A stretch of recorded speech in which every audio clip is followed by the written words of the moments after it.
ರಾಜಧಾನಿ ಬೆಂಗಳೂರಿನಲ್ಲಿ ಲಾಲ್ಬಾಗ್ ಮಾದರಿಯಲ್ಲೇ ಇನ್ನೂ 3 ಹೊಸ ಉದ್ಯಾನವನಗಳನ್ನು ಅಭಿವೃದ್ಧಿಪಡಿಸಲು ಕ್ರಮ ಕೈಗೊಳ್ಳಲಾಗುವುದು ಎಂದು ಮುಖ್ಯಮಂತ್ರಿ ಡಿಕೆ ಶಿವಕುಮಾರ್ ತಿಳಿಸಿದ್ದಾರೆ. ಸ್ವಾತಂತ್ರ್ಯ ದಿನಾಚರಣೆಯ ಅಂಗವಾಗಿ ಬೆಂಗಳೂರಿನ ಲಾಲ್ಬಾಗ್ನಲ್ಲಿ ಆಯೋಜಿಸಿರುವ 220ನೇ ಫಲಪುಷ್ಪ ಪ್ರದರ್ಶನವನ್ನು ಉದ್ಘಾಟಿಸಿದ ಬಳಿಕ ಸುದ್ದಿಗಾರರೊಂದಿಗೆ ಅವರು ಅರಣ್ಯ ಇಲಾಖೆಗೆ ಸೇರಿದ 2 ಜಾಗಗಳಲ್ಲಿ ಹಾಗೂ ರಕ್ಷಣಾ ಇಲಾಖೆಗೆ ಸೇರಿದ 1 ಜಾಗದಲ್ಲಿ ಉದ್ಯಾನವನ ನಿರ್ಮಿಸುವ ಕುರಿತು ಚಿಂತನೆ ನಡೆಸಲಾಗಿದೆ ಎಂದು ಹೇಳಿದರು. ವಾರಾಣಸಿಯಲ್ಲಿ ರಕ್ಷಣಾ ಇಲಾಖೆಯ ಜಾಗವನ್ನು ಪಡೆದು ಉದ್ಯಾನವನ ಅಭಿವೃದ್ಧಿಪಡಿಸಿರುವ ಮಾದರಿ ಈಗಾಗಲೇ ಯಶಸ್ವಿಯಾಗಿದೆ. ಇದೇ ರೀತಿಯಲ್ಲಿ ಬೆಂಗಳೂರಿನಲ್ಲೂ ರಕ್ಷಣಾ ಇಲಾಖೆಯ ಜಾಗದಲ್ಲಿ ಉದ್ಯಾನವನ ಅಭಿವೃದ್ಧಿಪಡಿಸುವ ಉದ್ದೇಶವಿದೆ. ಆದರೆ ಭೂಮಿಯ ಮಾಲೀಕತ್ವ ರಕ್ಷಣಾ ಇಲಾಖೆಯಲ್ಲೇ ಮುಂದುವರಿಯಲಿದೆ. ಈ ಸಂಬಂಧ ರಕ್ಷಣಾ ಸಚಿವ ರಾಜನಾಥ್ ಸಿಂಗ್ ಅವರನ್ನು ಭೇಟಿ ಮಾಡಿ ಮಾತುಕತೆ ನಡೆಸುವುದಾಗಿ ತಿಳಿಸಿದರು.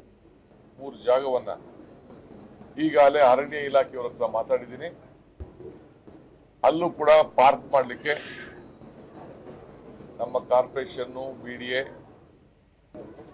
ಮತ್ತು ನಮ್ಮ ತೋಟಗಾರಿಕೆ ಇಲಾಖೆ ಎಲ್ಲರಿಗೂ ಜವಾಬ್ದಾರಿಯನ್ನು ವಹಿಸಿ ಈ ನಮ್ಮ ಕಾಲದಲ್ಲಿ ಹೊಸ ಇನ್ನ ಒಂದು 3-4 ಪಾರ್ಕ್ ಮಾಡಬೇಕು, ಇಂಥ ದೊಡ್ಡ ದೊಡ್ಡ ಪಾರ್ಕ್ ಮಾಡಬೇಕು ಅಂತ ಹೇಳಿ ನನ್ನ ಕಾರ್ಯಕ್ರಮವನ್ನು ನಾನು ರೂಪಿಸ್ತಾ ಇದ್ದೇನೆ.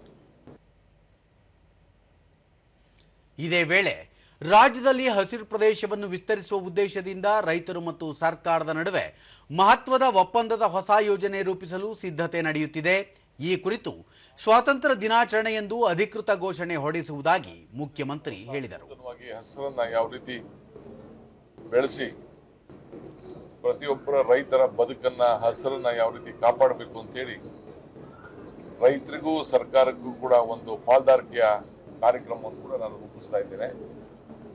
15ನೇ ತಾರೀಕು, ಆಗಸ್ಟ್ 15ನೇ ತಾರೀಕು ನಿಮ್ಮೆಲ್ಲರೂ ಕೂಡ ಗಮನಿಸಿದೆ ವಿಚಾರವನ್ನ ನಾನು ತಿಳಿಸ್ತೇನೆ.